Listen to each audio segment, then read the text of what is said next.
మార్కెట్లో ఇన్వెస్ట్ చేసి మీ డబ్బులు డబుల్ చేసుకోవాలనుకుంటున్నారా? సుందరరామిరెడ్డి గారి సెమినార్ కి అటెండ్ అవ్వండి.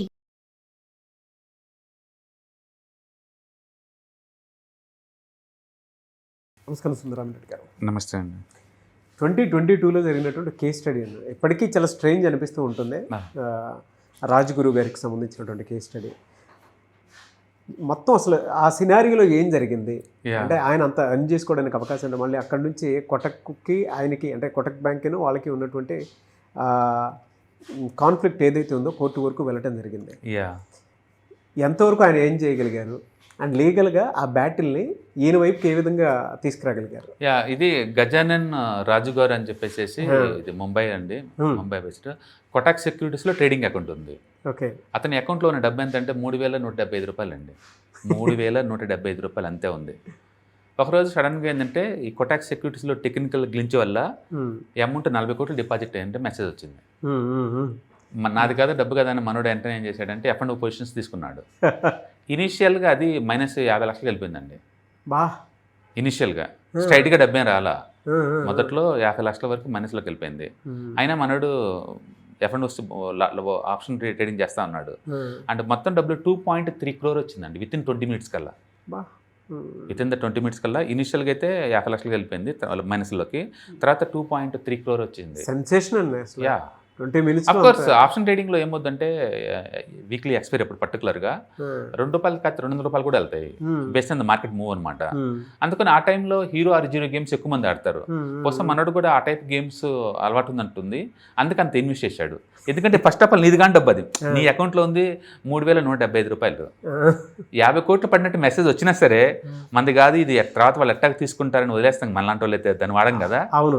బట్ మనోడైతే చూద్దామని చెప్పేసి ఇమీడియట్గా ట్రేడింగ్ బిగిన్ చేశాడు. అది లైవ్ మార్కెట్ అవ్వటం వల్ల, మార్కెట్లో లైవ్లో ఉండటం వల్ల దాన్ని బిగిన్ చేశాడు. ఇనిషియల్గా 50 లక్షల లాస్ వచ్చినా సరే ఇంకా గేమ్ కంటిన్యూ చేశాడు. అంటే విత్ ఇన్ ద 20 minutes కల్లా ఎప్పుడైతే 2.3 crore వచ్చిందో అమౌంట్, ట్రెండ్ క్లోజ్ చేశాడు. అన్ని ఛార్జెస్ పోంగా మిగిలిపోయింది ఎంత అంటే 1.75 crore అండి. 1.75 crore మిగిలింది అనమాట. అయితే కొటాక్ బ్యాంక్ వాళ్ళు ఈ జరిగిన తప్పుని గమనించేసేసి వాళ్ళ డబ్బు ఈ ప్రాఫిట్ మొత్తం గుంజేసుకున్నారు. అది నీ డబ్బు కాదు, నీ డబ్బు ఒరిజినల్గా ఉంది 3,175 కదా, మేము వేసిన డబ్బుతో మీరు ట్రేడ్ చేసేసి ఇంత చేస్తామని చెప్పేసి ఆ డబ్బు మిగిలిపోయింది మొత్తం ఎంత 1.7 crore ఎంత తీసుకున్నారు. తర్వాత మనోడు NSEకి కంప్లైంట్ చేశాడు, అది నా హార్డ్ వర్క్ నా నాలెడ్జ్ మీద నేను సంపాదించిన డబ్బు మీరు ఎలా తీసుకుంటారు అని చెప్పేసి. NSE వాళ్ళు కొటాక్ సెక్యూరిటీస్ పేరు మీదే ఇచ్చారు, నీది కానీ డబ్బు నువ్వు ఎలా వాడతావు అని చెప్పేసి. తర్వాత NSE ట్రిబ్యునల్ కోర్టుకి వెళ్ళాడు. బట్ ట్రిబ్యునల్ కోర్టు మాత్రం క్యాండిడేట్ నాలెడ్జ్తో సంపాదించుకున్న డబ్బు అది, టెక్నికల్ గ్లించ్ అనేది నువ్వు రెస్పాన్సిబిలిటీ తీసుకోవాలా, నేను కావాలని ఏమీ వేయలేదు కదా, అతని నాలెడ్జ్ మీద అతను సంపాదించుకున్న డబ్బు అతనిది అని చెప్పేసి NSE ట్రిబ్యునల్ కోర్టు తీర్పిచ్చేసింది. అంటే కొటాక్ సెక్యూరిటీస్ అంతా ఆకుండా బొంబాయి హైకోర్టుకి వెళ్ళారు. ఫైట్ చేద్దాం. ఎందుకంటే వాళ్ళ డబ్బులు వాళ్ళ వాడుకుని డబ్బులు సంపాదిస్తే వాళ్ళది ఎలా వద్దని అనమాట. బట్ ముంబై హైకోర్టు కూడా వెరీ క్లియర్గా చెప్పింది, ఒకటి మార్కెట్ రిస్క్ ఉంది, డబ్బు పెట్టి కనుక జీరో అయిపోతే మీరు వాడి దగ్గర నుంచి వదిలేస్తారు కదా, అది కనుక డబ్బులు జీరో అయిపోయింది అనుకో 40 కోట్లు వదిలేస్తారు కదా. ఆ అబ్బాయికి డబ్బు వచ్చింది కాబట్టి ఆ డబ్బు నాది అంటున్నారు, బట్ లాస్ వచ్చి ఉంటే కాబట్టి అది అతను నా నాలెడ్జ్ మీద సంపాదించుకున్న డబ్బు కాబట్టి అతని డబ్బు అదే. రెండోది ట్రేడ్ వ్యాలిడేషన్ ఉందా లేదా, ట్రేడ్ జరిగినట్టు మీరు బ్రోకర్ ఫీజులు కట్ చేశారు కదా, అవును, అంటే గవర్నమెంట్ స్టాట్యూటరీ ఫీజ్ అని కట్టారు కదా, అంటే ట్రేడ్ అతను చేశాడు అనే దానికి వ్యాలిడేషన్ ఉంది కాబట్టి ఆ ట్రేడ్లో వచ్చిన లాస్ అయినా నష్టమైనా అతని సొంతం అది, కాబట్టి ట్రేడ్ వ్యాలిడేషను. మూడోది మీకు వచ్చిన లాస్ ఏంటి అసలు, ఇంకా ఆ డబ్బులు తీసుకోవడానికి మీకు లాస్ రాలేదు కదా, అప్పుడు మీకు లాస్ అయింది ఏం లేదు. కాబట్టి టెక్నికల్ గ్లించ్ అంటే నీ తప్పు, నీకు రెస్పాన్సిబిలిటీస్ లేవా, అతను వాడాడు కాబట్టి నీకు పెనాల్టీలను నువ్వు వేసుకోవచ్చు తప్ప నువ్వు లాభాన్ని నువ్వు తీసుకోలేవు. కాబట్టి 1.7 crore రూపీస్ గజానంద్ రాజు గారి డబ్బులు అని చెప్పేసి అతనికి ఇచ్చేశారు. ఇక లాస్ట్కి ఈ తీర్పు అనేది స్టాండేషన్ అయిపోయింది. అందుకని బ్రోకర్ ఏదన్నా వాళ్ళ టెక్నికల్ గ్లించ్ వచ్చేసి ఏదన్నా అబ్నార్మల్ జరిగితే ఓకే, అండ్ బ్రోకర్ రెస్పాన్సిబిలిటీ కూడా ఎంతకంత ఉందని చెప్పేసి ఈ కోర్టు వల్ల ఈ తీర్పు వల్ల మనకి అర్థమవుతుంది అనమాట. కొంత relief at the same time. But ఏదైనా సరే ఆయన కొంత ఎథికల్గా కూడా ఉన్నారు అనేది స్టోరీని బట్టి అర్థం. బట్ ఏదైనా కావచ్చు 20 minutesలోనే, అంటే అప్పుడప్పుడు లాటరీ టికెట్లు జరగడం అనేది స్టాక్ మార్కెట్లో కూడా సాధ్యం అని ఒక ప్రూవ్ చేసిన సంఘటన అనమాట ఇది.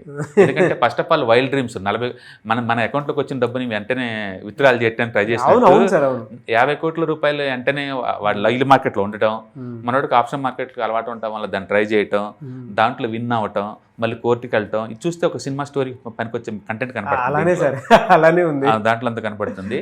మొత్తానికి లక్ అనుకోండి దానివల్ల, లేకపోతే కొటక్ బ్యాంక్ వల్ల బ్యాడ్ థింగ్ దాని వల్ల మన క్యాండిడేట్కి 1.7 crore మిగిలింది అనమాట. స్ట్రాంగ్ లాటరీ అనుకోవచ్చు.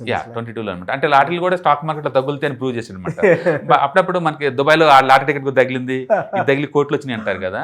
అంటే స్టాక్ మార్కెట్లో one of the rarest case అండి.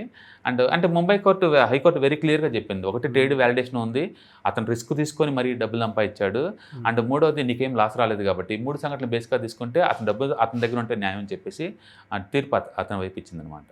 రియలీ ఫెంటాస్టిక్ స్టోరీ అండి. అంటే స్టాక్ మార్కెట్లో ఏదైనా జరగవచ్చు అని చెప్పడానికి బెస్ట్ ఎగ్జాంపుల్. ఎస్, అది 20 minutes. ఎస్, అది కూడా 20 minutes మాత్రం. థ్యాంక్ యూ అండి, thank you so much for the story. Hi, one day classroom ఎన్విరాన్మెంట్లో ఆఫ్లైన్ వెబినార్ జరగబోతుంది. అండ్ ఇంట్రెస్ట్ ఉన్న పార్టిసిపెంట్స్ ఈ కింద స్కూల్లో అవుతున్న నెంబర్కి రింగ్ చేసుకొని సీట్ బుక్ చేసుకోండి. దీంట్లో ETFs, index funds and mutual funds మీద completely and hand holding experience మీకు ప్రొవైడ్ చేయబడుతుంది.